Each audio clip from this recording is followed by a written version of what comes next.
Hey everybody, welcome to another fly tying video with me, John Newberry. Today I'm going to bring you a fly that I brought from Oregon all the way to the Rocky Mountains here in Colorado.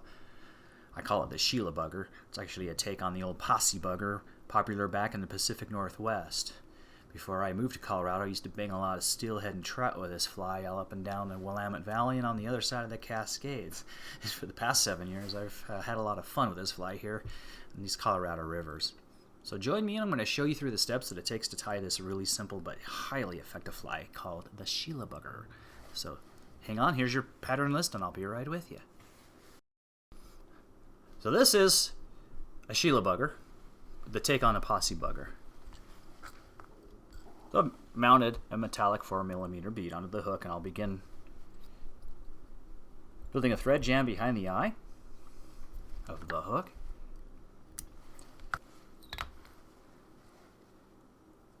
This fly differs in a lot of flies that I'm tying right now in that it has a guard hair fur tail rather than a coq de lion or other feather-based tail.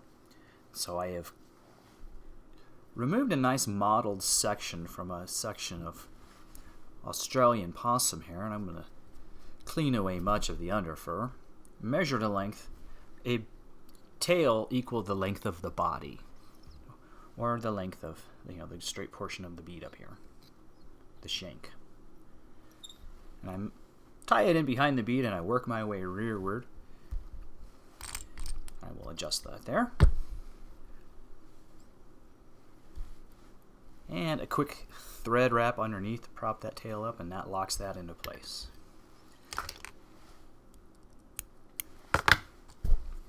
I like to tie with spooled material as a time-saving device when I'm in need of tying a lot of flies. So here I have spooled up sulky gold metallic oval thread onto an old spool, and that'll be my ribbing. And the body is a mixture I made of the Australian possum fur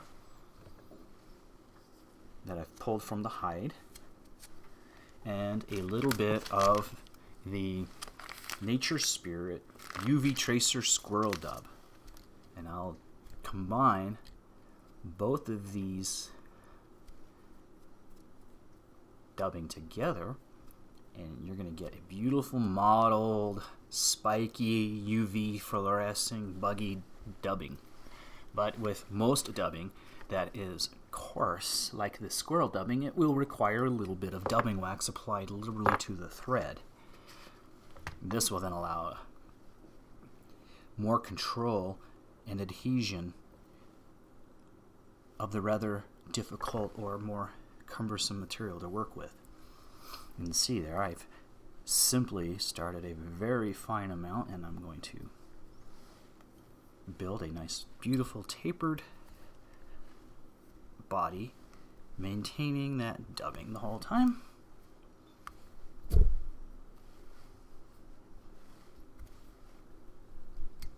That looks good to me. The sides of these nymphs have a tinsel side, and here I'm using a small sized metallic opalescent that has a slight curvature to it. That bias curve I'll have on the inside, and I'll measure out a length and tie that on the far side. A few wraps that'll hold that into place. I can trim away the tag again and do the same thing on the near side. Equal lengths. Give it a few wraps.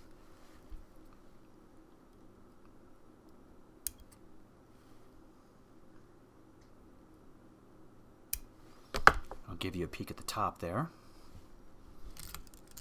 So with the ribbing, I will secure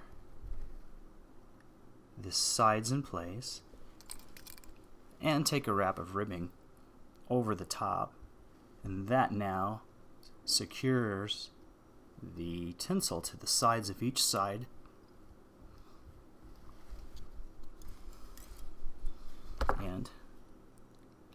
as quickly as that, you can rib off and tie off just like that quickly. Scruff it up.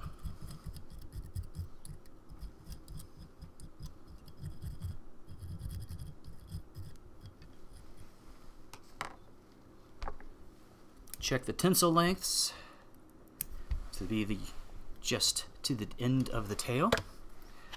And now with this, I took the same mixture that we have, the squirrel possum, and I added an equal amount of Spectra 45, shredding that all together. I'll take a small pad of this dubbing and create about an inch long section of that, and then I'm going to enshroud by pinching like that around the body. And I will take a full loose wrap as if this was a stack of deer hair and tie down, pull away, sweep back the front, secure in the front.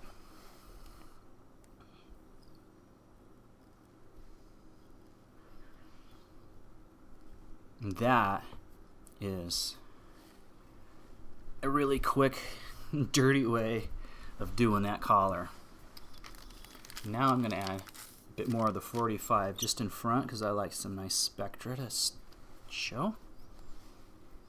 I'll sweep that back, tie off my tying thread with 5 wraps twice for a total of 10. Shortchanged in one there. Little insurance policy. And I like to add a hot collar, so I already have some Lagerton's thread mounted on a bobbin, and I will start my thread, do a few wraps to secure, and then all it takes is another whip finish or two, and just like that, you have that.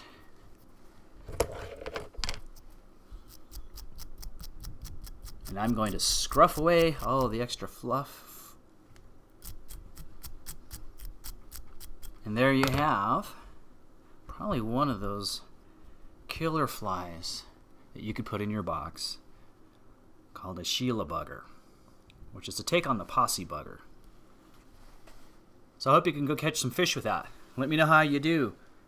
Post some comments on my on the comment section or visit my website and you can email me.